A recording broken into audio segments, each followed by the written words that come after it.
خالی کرسی والا کمرہ۔ لاہور کے ایک پرانے گھر میں نور نامی لڑکی اکیلی رہتی تھی۔ اس کے ماں باپ 5 سال پہلے ایک حادثے میں چلے گئے تھے۔ گھر میں بس وہ اور دیوار پر لگی ماں کی تصویر تھی۔ نور کے گھر میں ایک کمرہ ہمیشہ بند رہتا تھا۔ دادا نے مرنے سے پہلے کہا تھا، بیٹا اس کمرے کو کبھی مت کھولنا۔ نور نے بھی وعدہ کر لیا تھا۔ ہر رات ٹھیک 12 بجے اس بند کمرے سے ہلکی ہلکی آواز آتی، چھن چھن، جیسے کوئی چوڑیاں پہن کر آواز کر چل رہا ہو۔ کبھی لگتا کوئی سرکوشی کر رہا ہے۔ نور دروازہ کھولو۔ نور ڈر جاتی، قرآن پڑھتی اور سو جاتی۔ محلے والے کہتے اس گھر میں بھوت ہے۔ نور ہنستی اور کہتی بھوت نہیں ہوتے۔ ایک رات بہت تیز بارش ہوئی، بجلی چلی گئی۔ اچانک بند کمرے سے زور سے آواز آئی، نور میں ٹھیک نہیں ہوں۔ یہ آواز تو ماں کی تھی۔ نور کا دل بیٹھ گیا، اس کے ہاتھ کانپنے لگے۔ وہ دروازوں کے پاس گئی، چابی میز پر پڑی تھی۔ دل نے کہا مت کھولنا، وعدہ کیا تھا۔ پھر دل نے کہا اگر ماں ہوئی تو۔ نور نے کانپتے ہاتھوں سے تالا کھولا۔ کمرہ اندھیرا تھا، مٹی کی خوشبو اور پرانی کتابوں کی مہک تھی۔ بیچ میں ایک میز، ایک کرسی اور کرسی پر ماں کی دوپٹہ رکھا ہوا تھا۔ میز پر ایک ڈائری اور ایک چھوٹا بکسا تھا۔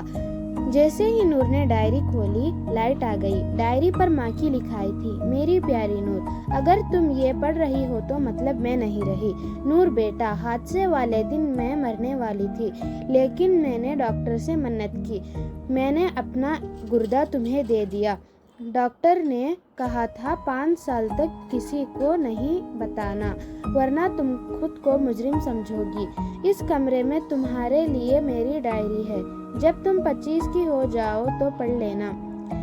میں ہر رات تمہارے پاس آتی ہوں، تمہیں سونے سے پہلے دعا دیتی ہوں، اور وہ جو چوڑیوں کی آواز تھی وہ میں ہوں، ڈرو مت، تمہاری ماں ہمیشہ تمہارے ساتھ ہے۔ نور کی آنکھوں سے آنسو نہیں رکے، وہ فرش پر بیٹھ کر روتی رہی۔ بکسے میں ماں کی چوڑیاں تھیں، وہی ہر چھن چھن کی آواز۔ تب نور کو سمجھ آیا، وہ 5 سال سے جو آواز آتی تھی وہ بھوت کی نہیں تھی، وہ ماں کی محبت تھی، جو ہر رات آ کر بیٹی کو چیک کرتی تھی۔ دادا نے اس لیے منع کیا تھا کہ وقت سے پہلے نور ٹوٹ نہ جائے۔ کہانی کا سبق: ماں کی محبت موت کے بعد بھی ختم نہیں ہوتی۔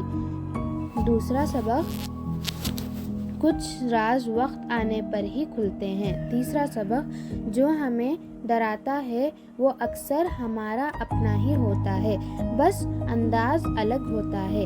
اس رات کے بعد نور نے کبھی اس کمرے کا دروازہ بند نہیں کیا۔